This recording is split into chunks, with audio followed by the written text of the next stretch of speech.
Donc l'axe 2 qui s'intitule Grammaire expérimentale dans une perspective comparée, donc s'occupe de la grammaire, donc tous les aspects du langage qui vont de la morphologie, donc les mots, la syntaxe, les phrases, la sémantique, l'interprétation, la pragmatique, le discours, et dans une perspective expérimentale, c'est-à-dire à base de méthodes empiriques, quantitatives, et comparées donc à travers une grande diversité de langues. La grammaire expérimentale se décline en morphologie expérimentale, syntaxe expérimentale, sémantique expérimentale et pragmatique expérimentale. Donc la pragmatique expérimentale s'occupe du dialogue et montre comment les aspects dialogiques sont essentiels pour la compréhension de la grammaire.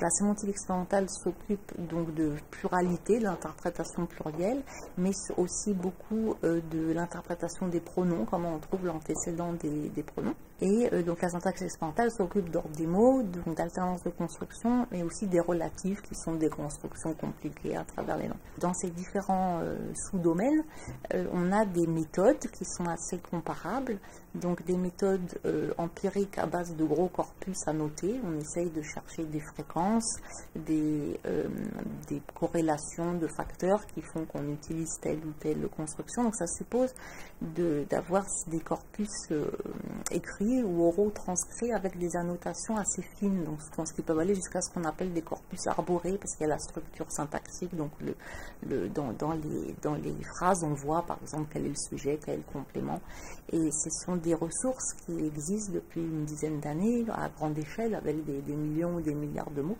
et on peut automatiquement chercher des séquences, des patterns par exemple non adjectifs ou adjectifs non, et elles existent dans un certain nombre de langues, et pour d'autres langues on les construit nous-mêmes. Il y a des laboratoires qui sont à la pointe dans ce domaine-là, d'équiper donc on va dire les langues avec ce genre de ressources. L'autre méthode expérimentale, c'est de faire des expériences. Donc on a une salle d'expérience, on fait venir des sujets, on leur fait lire des phrases ou regarder des images et entendre des sons, et on utilise donc des questionnaires aussi en ligne, donc de jugement d'acceptabilité, est-ce que les phrases sont plus ou moins naturelles, de choix d'interprétation.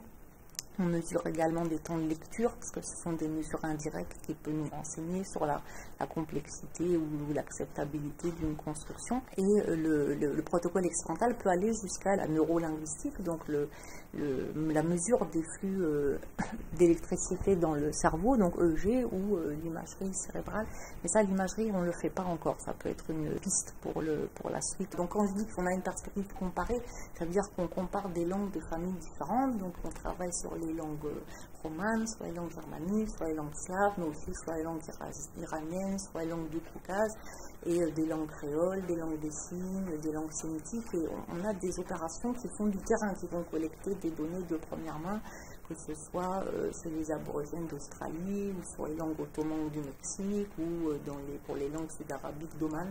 Donc on a des données de première main qui nous permettent de renseigner une certaine variété ou variation de langues. On s'intéresse aussi à l'évolution des langues. Quand on compare des constructions ou des ordres des mots, ça peut être pour un même état de langue ou pour pour des états différents.